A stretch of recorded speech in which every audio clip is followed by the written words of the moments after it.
G'day everyone, Dikko here with another kick-ass walkthrough. This is part 1 of a multi-part series about texturing stylized characters.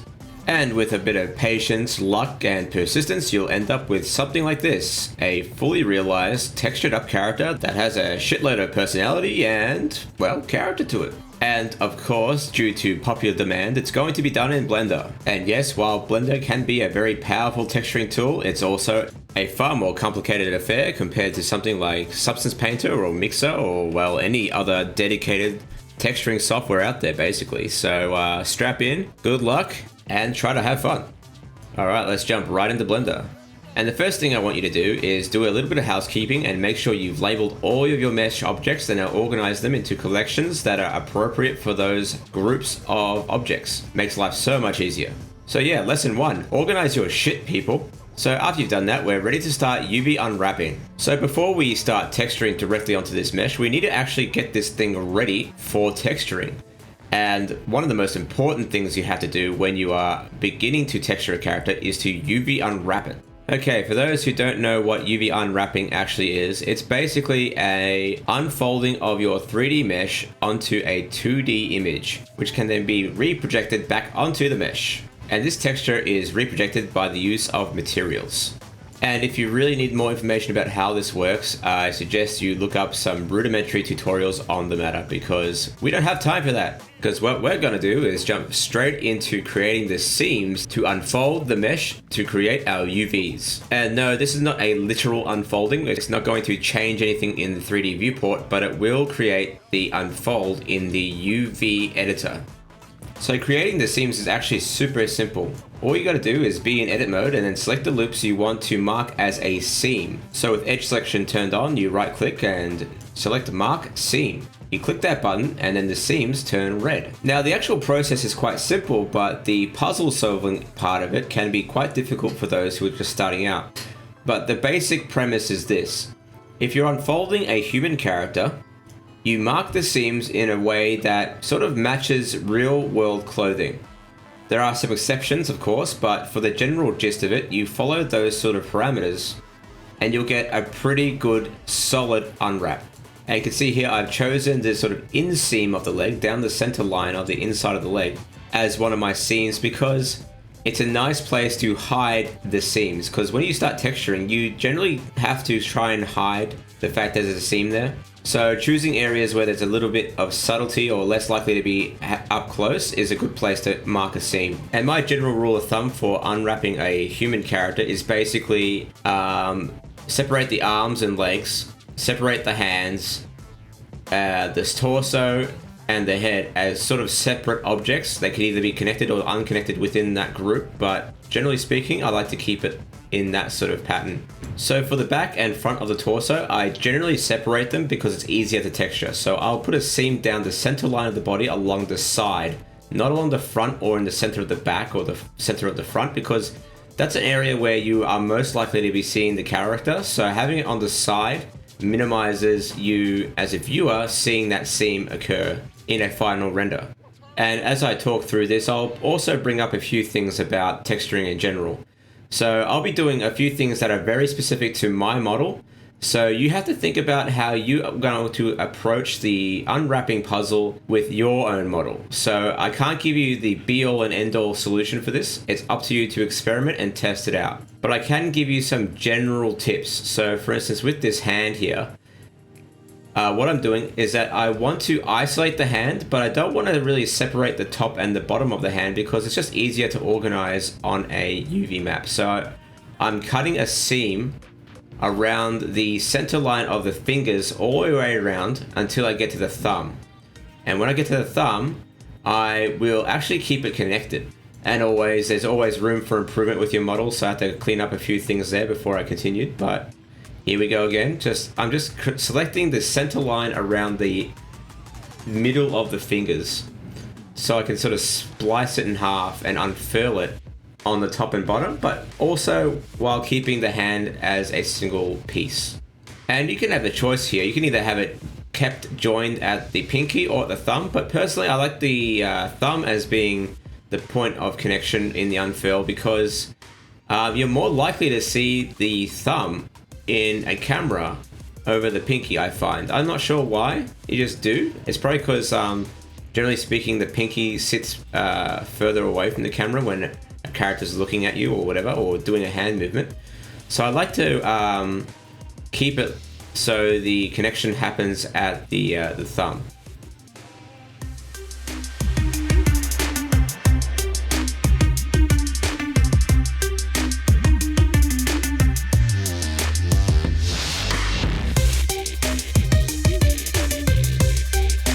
Okay, now pay attention as I get to the end of the thumb. So what I'm doing is I'm choosing the loop up until the tip of the thumb, basically. So from the tip of the thumb, that's where I will terminate my seam. So right around here. So if you look at the hand, I've cut a loop around the wrist as a complete circle. That will give us some separation from the hand and the arm. And then I've got the seam going down around the pinky and then around the fingers, and it terminates just at the tip of the thumb there. So when we unwrap, you'll see the result, basically. Alright, so for the underarm, I'm just going to have a loop that just goes straight on the bottom side of the arm, because again, that's where we're less likely to see that seam when it comes to texturing. And generally speaking, you can always try to hide your seams as much as possible, but there is always going to be the inevitable seam that is just too important to hide. So one of those would be around the neck and around the shoulders. And the way you unwrap the head will be pretty important as well. So generally speaking, you want to isolate the head by selecting a loop around the base of the skull or at the base of the neck. It's really up to you there. And then you create a seam down the center line of the back of the skull, which will allow you to unfold the head into a sort of 2D plane. Other things you need to consider are the mouth bag. So if you have a mouth bag, you want to create a seam for that just after the lips sort of curl upwards inside the mouth. So now you may have noticed that I've only done one half of the mesh.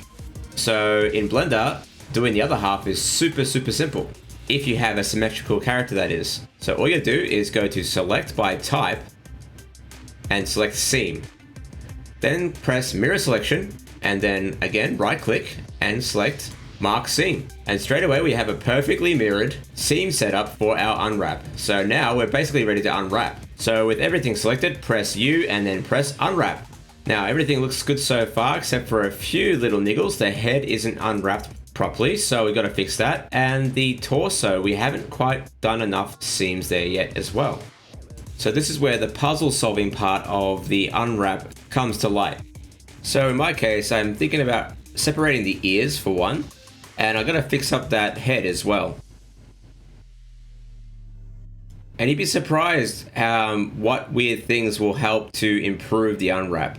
It's an indication that you forgot to put a seam somewhere. So in this case for me, I've got to put a seam in the eye sockets for some reason, and that fixes up the unwrap on the face. So now it becomes completely symmetrical. So yeah, it really depends on the model. So yeah, you can see here, after tweaking those seams a little bit, I now have that completely symmetrical unwrap there.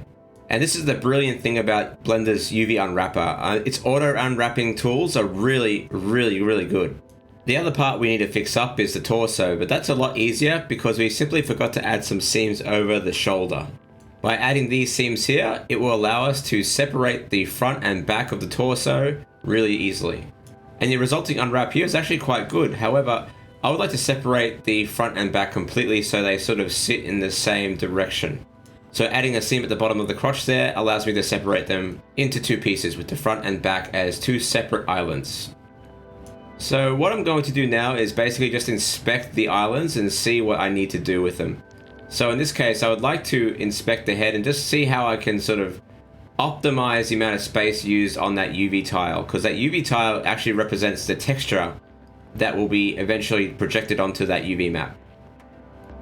So to help with that puzzle solving element, I'm going to create a very basic material that has a checker texture on it.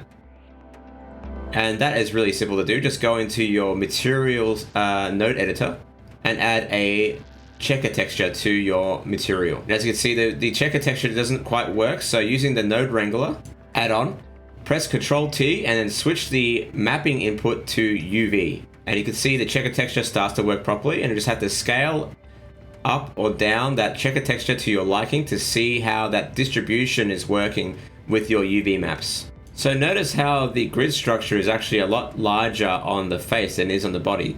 And that's because, if you haven't noticed there, the actual size of my island on the face is a lot smaller than the rest of the body. So if I scale it up, look what happens.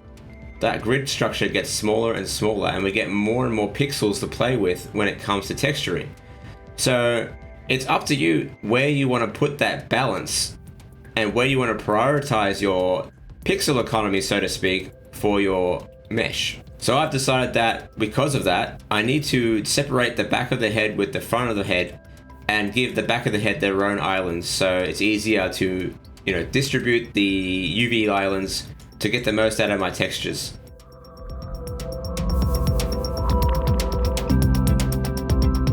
And here's the final result I have at the moment. So I've got two halves of the back of the head, and they could have been one solid piece, but at the time I just didn't realize, so I've kept them as two separate pieces. And that's another lesson to be made. It's basically, you go with whatever you're happy with in the end, but there's always room for improvement, and in this case there probably was, but I just didn't realize. So once you're happy with all the islands and how they look, and you're satisfied with the fact that everything's been unwrapped nice and cleanly, it's now up to you to have the choice about how you scale each island accordingly, but also whether or not you are going to use UDIMs. And I'll get to that in a moment. But first, let's create a new texture so we can visualize our distribution. So first, create a new texture in the UV editor.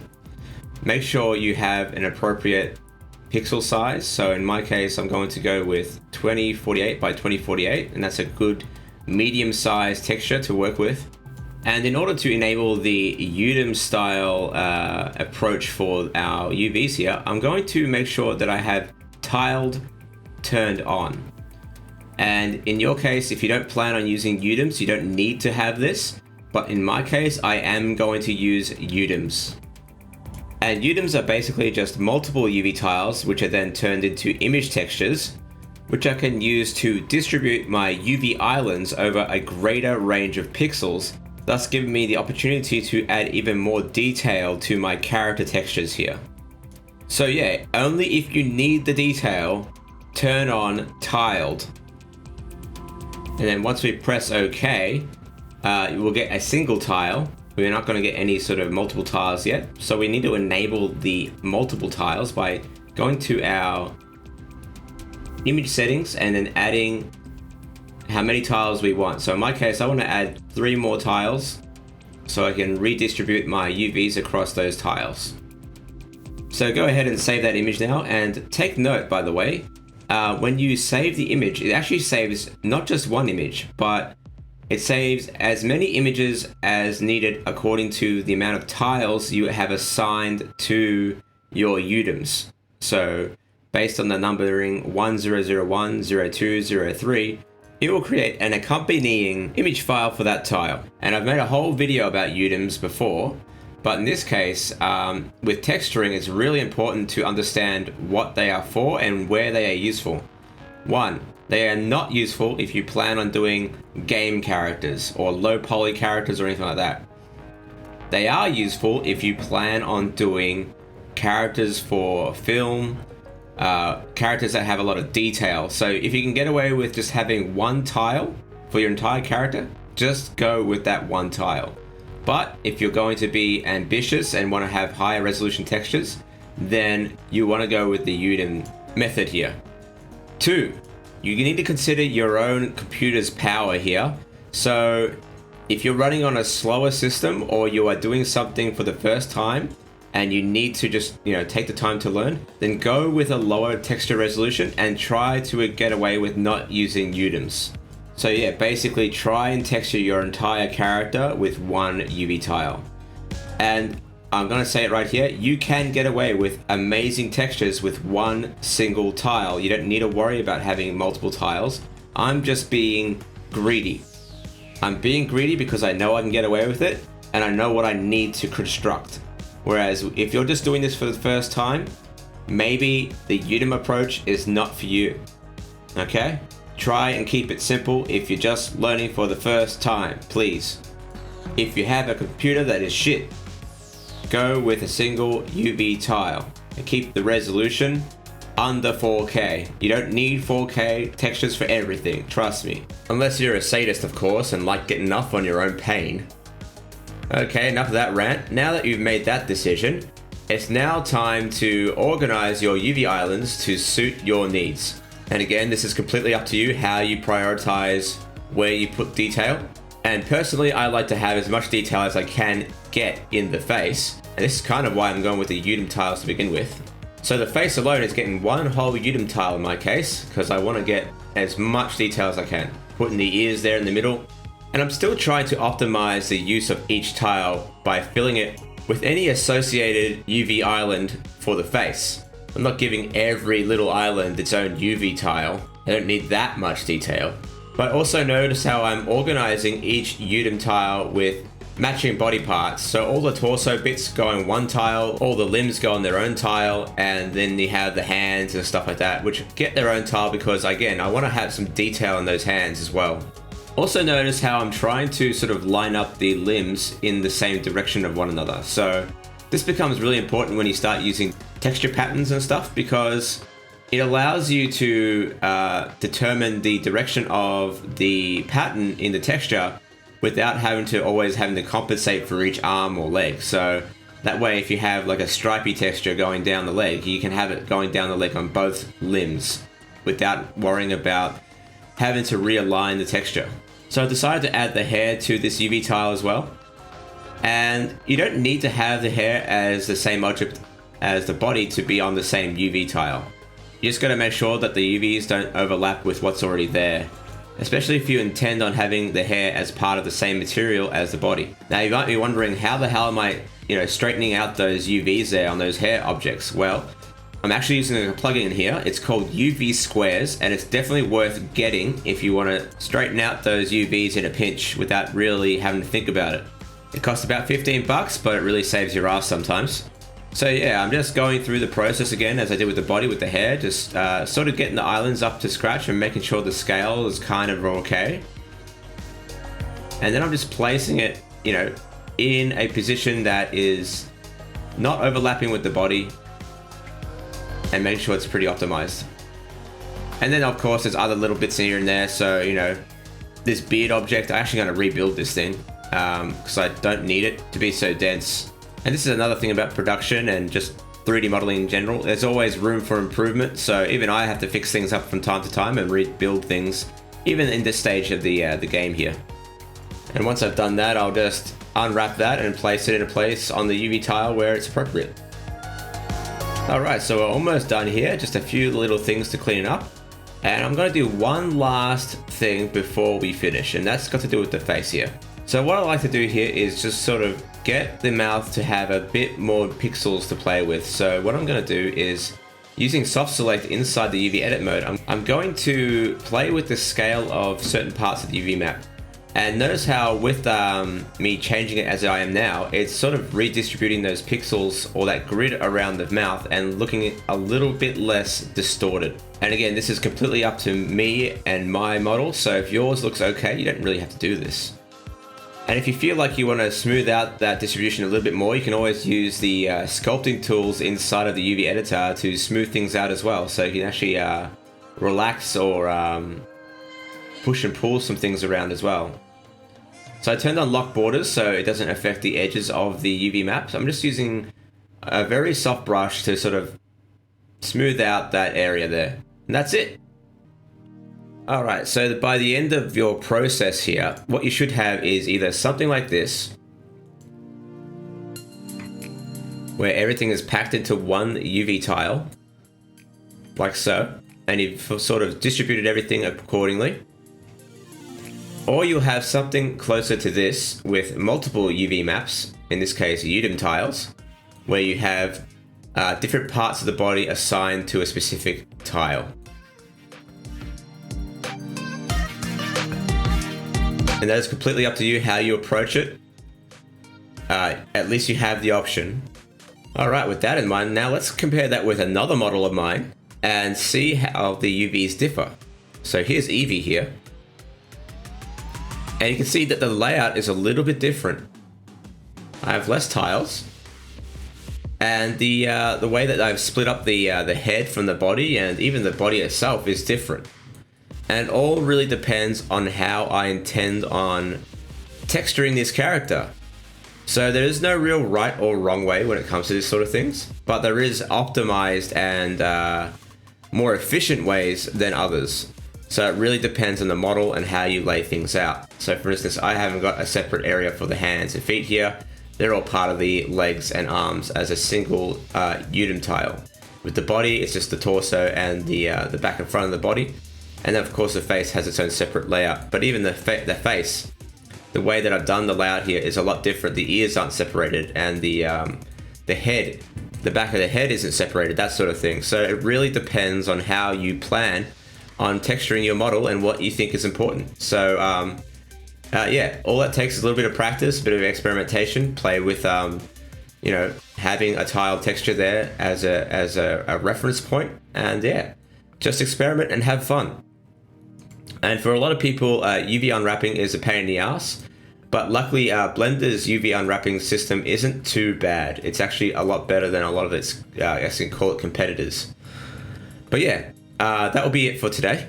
In the next episode, we're going to work out how to very quickly block out the colors for the body itself. So the skin tones, we're going to learn how to quickly block that out without any texturing required at all. And then we'll work out how to bake that into the textures. All right, so until then, I will say catches and have fun.